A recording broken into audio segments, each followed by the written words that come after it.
Chapter 12 is really complete. The connection to chapter 13 is strong.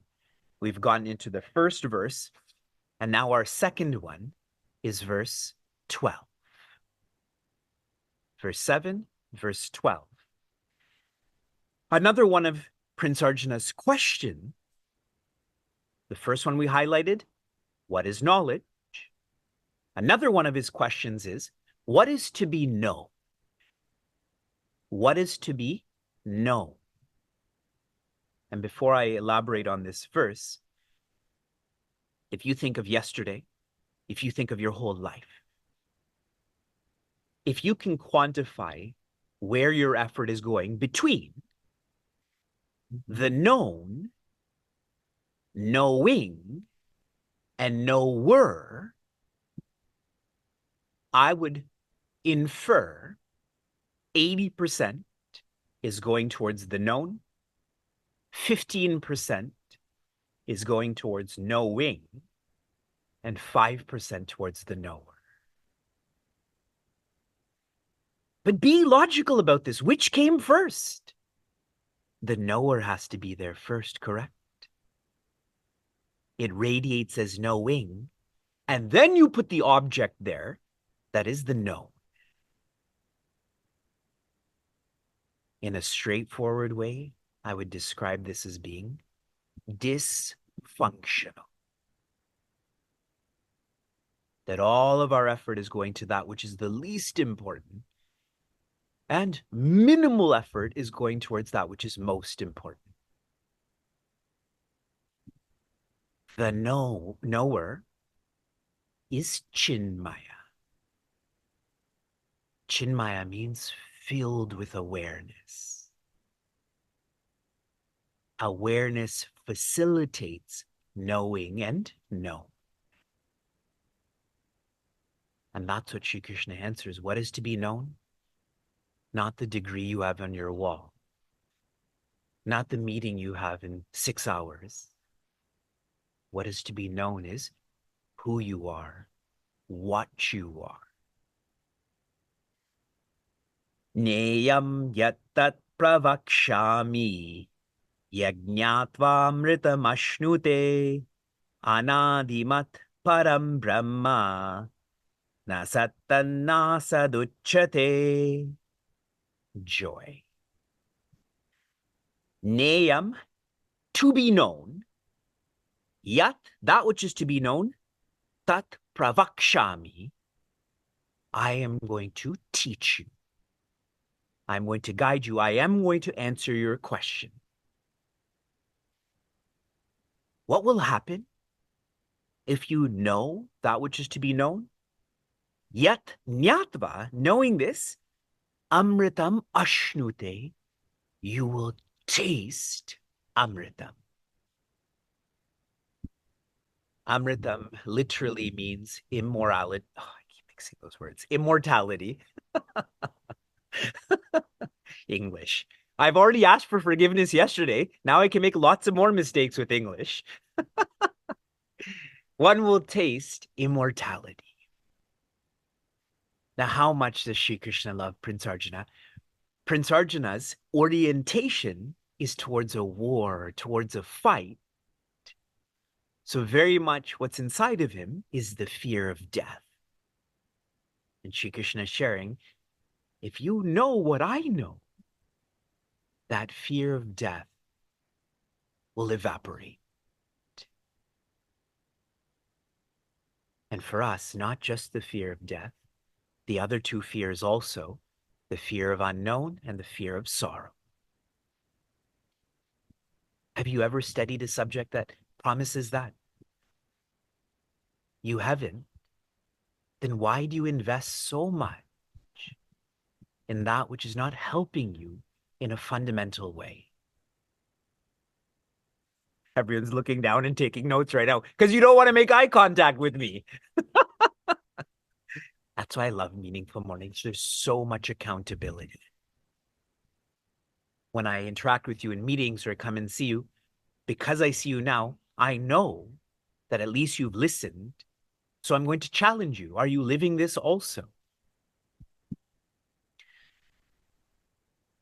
What is to be known? Anadimat param Brahma, that which has no beginning. Anadimat param, that which is the highest. Brahma, that which is the biggest. And this is really complex and wonderful. Na sat, na asat uchate. It is neither being nor not being.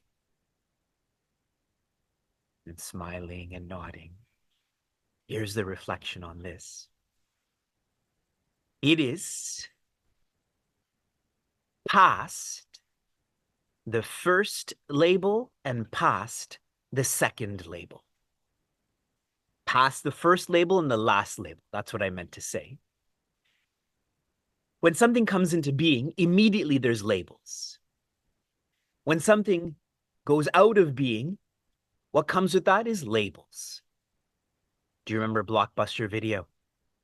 It's out of being now, right? But all of the labels that come with it, oh, the memories of the popcorn and renting movies and stuff like that. It is beyond that first label. It is beyond that last label. Labels like Sat, Asat. There are no labels to it because it is limitless. Labels can only be applied to that which is limited. And so a natural practice for us is to label less. Please reflect so much on that fourth quarter.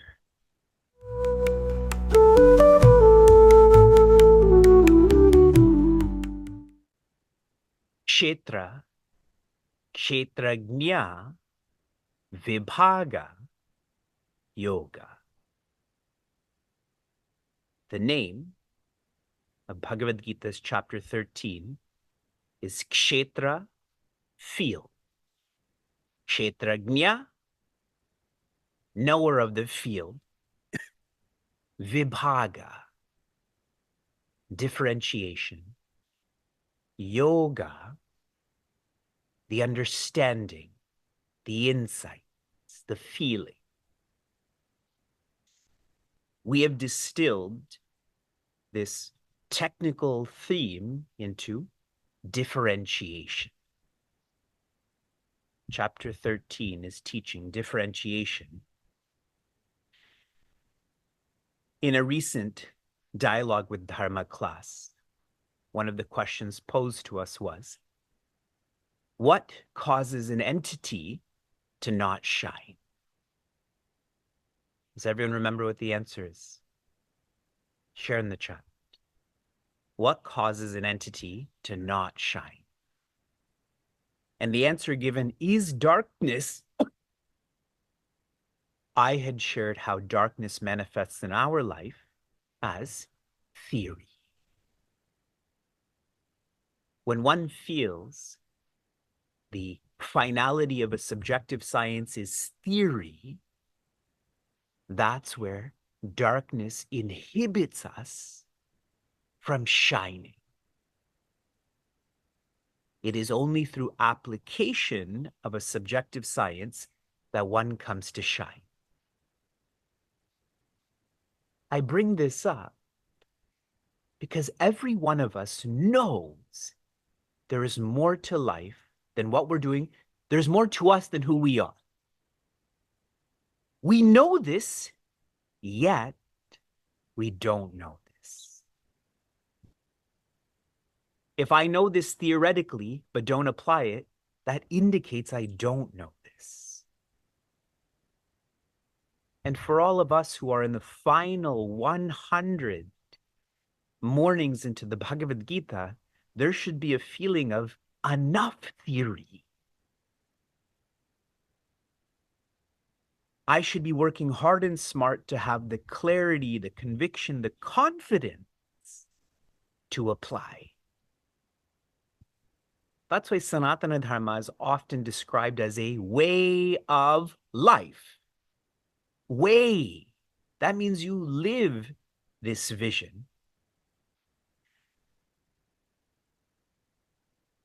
Chapter 13 commences the final focus of the Bhagavad Gita, which is on asi, where you don't theorize about the more, but you start to apply and feel this more.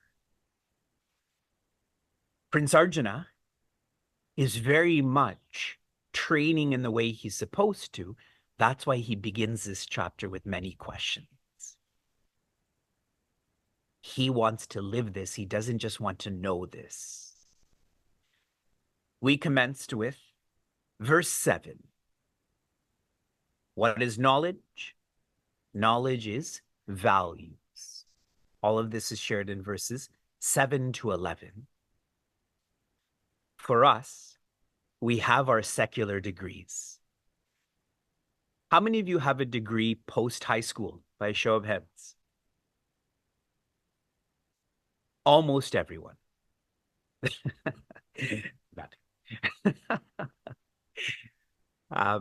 We have our secular degrees, and now what the message we're receiving from the world is, get your sacred degree. Your sacred degree is not theorizing about these 20 values, but following through with them so they become your virtues. This is us being reactive. Proactively, when you were 6 years old, you should have gotten your sacred degree first. And then after that, your secular degree. Next, we took up verse 12. What is to be known? First question that we focused on, what is knowledge? Second question we focused on, what is to be known? What is to be known is the knower. Let go of not knowing or known. Hold on to the knower. In our Upanishad course, I had explained, I believe it's Taittiriya Upanishad, where the Rishi describes life as Satyam, Jnanam, Anandam. Satyam we get, its existence. Anandam we get. Anandam means endless. That's how we want our happiness to be. But the middle word on Jnanam, which means knowledge, that doesn't really fit into the sequence. Existence, knowledge, endless. The Rishi is using our orientation that knowledge is only possible on account of awareness. Sat, Chit, Ananda.